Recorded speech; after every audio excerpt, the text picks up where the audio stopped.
Baiklah, Assalamualaikum warahmatullahi wabarakatuh. Jadi perkenalkan, nama saya Bukhar Noval.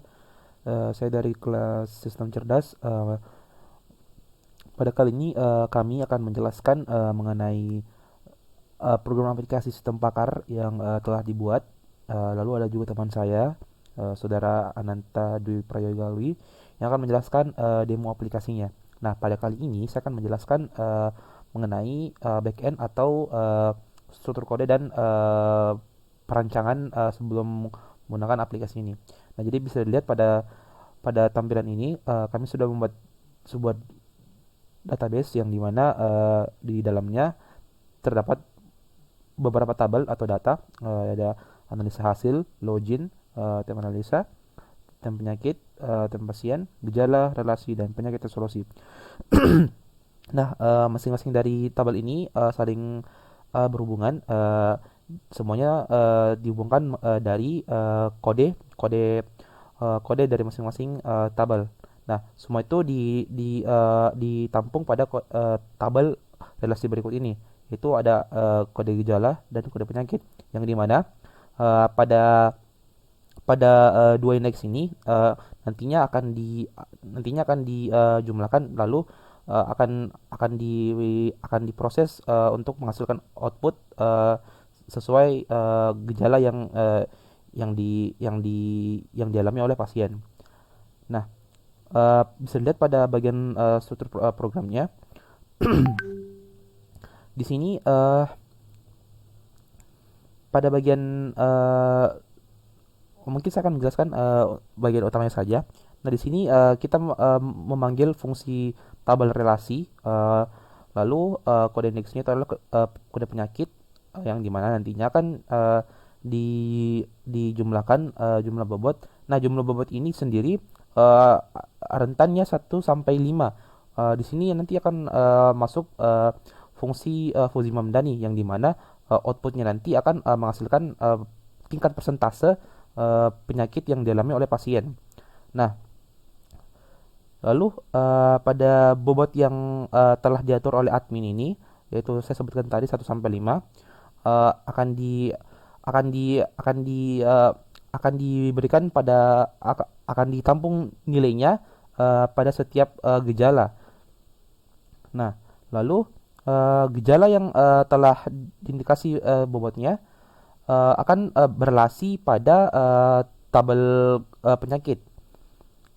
Nah, lalu nilai bobotnya ini eh ketika ketika nilai ketika kita memilih gejala sampai ketika kita memilih gejala, baik itu 1, 2, 3 atau 4 dan selebihnya, itu akan terhitung dan terkalkulasi, di mana eh,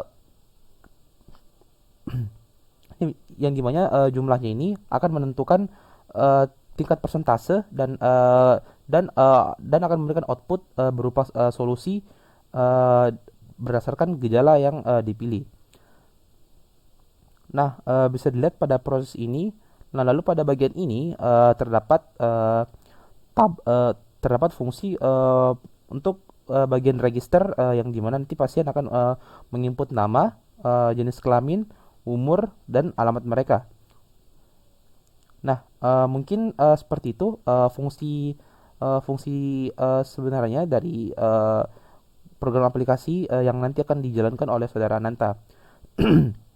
Nah, lalu pada bagian baris program yang ini, nilai nilai persen. Nah, di sini masuklah fungsi fuzzy ini itu sendiri. Nah, jadi apabila tingkat persentasenya itu di bawah ada di bawah 70, maka eh, nilai dari hasil presentasinya itu akan muncul. Apabila di atas 100, apabila di atas 70, maka tidak akan muncul. Nah, mungkin sampai di sini saya bisa menjelaskan. Selanjutnya nanti akan dilanjutkan oleh saudara Nanta, demo program yang akan dijelaskan nantinya.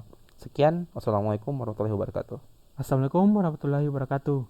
Perkenalkan, nama saya Nantalio Pregalwi. Saya perwakilan dari Kompas 1 akan menjelaskan mengenai website yang kami buat, yaitu Peduli Lambu. Nah, apa itu Peduli Lambung? Peduli Lambung merupakan sebuah website yang dapat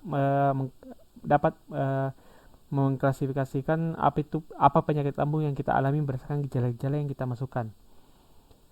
Di sini adalah merupakan tampilan awal dari website Peduli Lambung. Di sini ada dimunculkan slide-slide mengenai apa saja penyakit pada lambung, apa itu lambung, dan kenapa kami menciptakan aplikasi Peduli Lambung. Kemudian apa saja manfaatnya.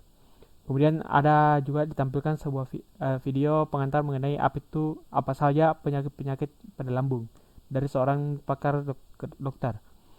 Kemudian untuk melakukan diagnosa, kita klik di bagian Get Started. Kemudian ini adalah tampilan awal untuk menginput penyakit kita, diagnosa penyakit kita. Di sini registrasi pasien, kita masukkan nama kita. Misal saya kasih nama saya Ananta. Kemudian kita masukkan kolomnya laki-laki, umur 20. Alamatnya kita isi saja Makassar. Kemudiannya emailnya saya isikan sembarang saja. Kemudian saya daftarkan. Kemudian akan muncul daftar diagnosa penyakitnya. Selanjutnya saya akan menjelaskan mengenai knowledge base dari aplikasi Peduli Lambung. Pada penelitian ini, tahap pertama yang dilakukan adalah studi latar data. Studi latar data dilakukan mengumpulkan data-data yang diperlukan dalam penelitian. Terdapat dua jenis data yang kami gunakan, yaitu data primer yang bersumber dari kuesioner langsung yang ditujukan kepada ahli pakar pada objek penelitian, yaitu Dr. Amalia Mayangsari. Data primer berisi gejala utama dan keterkaitan gejala satu sama lain.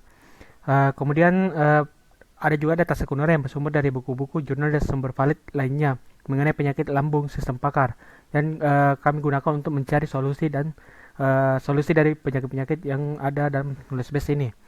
Adapun beberapa jenis penyakit pada knowledge base ini yang diberikan variabel A, B, C, D.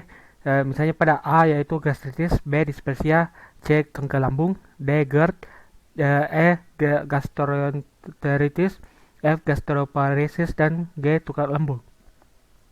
Adapun daftar penyakit lambung beserta gejala-gejalanya, yang mana di sini dilambangkan variabel dari penyakitnya, kemudian nama penyakitnya, dia masuk di penyakit mana saja. Misalnya diagnosa jari atau peri pada lambung, dia masih dalam gejala dari penyakit A dengan variabel A, B, D, E, dan G. Selanjutnya kita akan coba lakukan proses diagnosa menggunakan knowledge base dari knowledge base-nya. Yang pertama kita coba pada penyakit variabel B, ya, atau penyakit dispersia. Pertama itu nyeri atau lambung. Di sini perut rasa nyeri atau lambung, perut kembung, di sini juga masuk perut kembung. Mual, kita masukkan mual. Kemudian kita masukkan diare, buang air terus menerus.